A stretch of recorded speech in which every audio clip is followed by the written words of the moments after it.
తెలంగాణ రాష్ట్ర కుర్మ సంఘ విద్యార్థి హాస్టల్ ట్రస్ట్ దొడ్డి కొమరయ్య కుర్మ ఆత్మ గౌరవ భవనము ఇక్కడికి వచ్చాం మనము.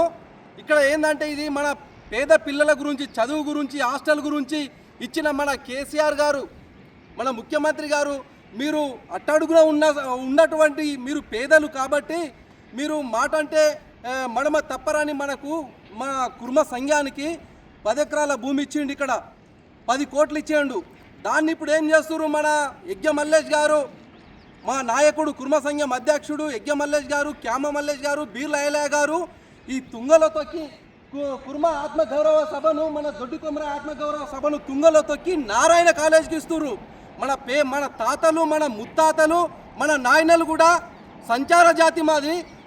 గొర్రెలను కాసుకుంటూ వాళ్ళు అడవులలో తిరిగేటోళ్ళు వాళ్ళ బిడ్డల్ని ఇక్కడ చదివిపించి ఒక ఉన్నతమైన స్థాయిలోకి తీసుకెళ్లాలనుకుంటే మా పెద్దలు ఏం చేస్తున్నారు, మనల్ని అడుగున తొక్కి మళ్ళీ అదే గొర్రెల కాడికే వండి మీరు ఉన్నతమైన స్థాయిలోకి ఎదగకుండా అన్నట్టు ఇది నారాయణ కాలేజ్కి ఈ స్థలాన్ని ఇస్తుర్రు.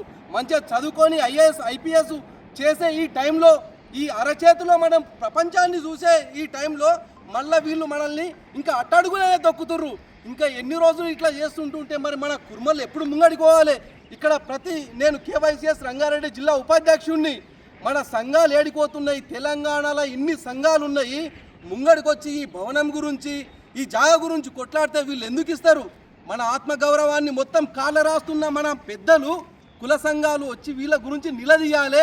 ఈ భవనాన్ని మాత్రం మేము కొంతమంది ఇప్పుడు మనం 100 మందితో తీసుకొచ్చి, మాది లోకల్ పక్కనే ఉంటుంది మా ఊరు, 100 మంది తీసుకొచ్చి ఈ జాగను నారాయణ కాలేజ్కి అంటబెట్టడానికి చూస్తున్న మన పెద్దల్ని ఇడవము, మేము వదలంగిటి ఈ జాగను.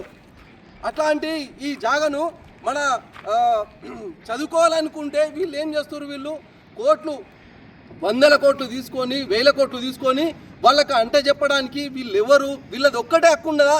వీళ్ళని చూసేవి ఈ భవనం ఇచ్చిండా 34 లక్షల మంది, 34 లక్షల మంది మా కుర్మలను చూసి ఇచ్చిర్రా, వీళ్ళని చూసి ఇచ్చిర్రా?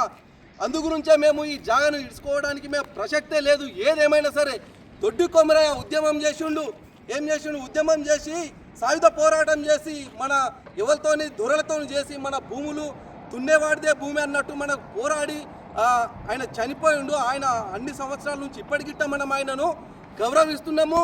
మనము జయంతి వర్ధంతి చేస్తున్నామంటే ఆయన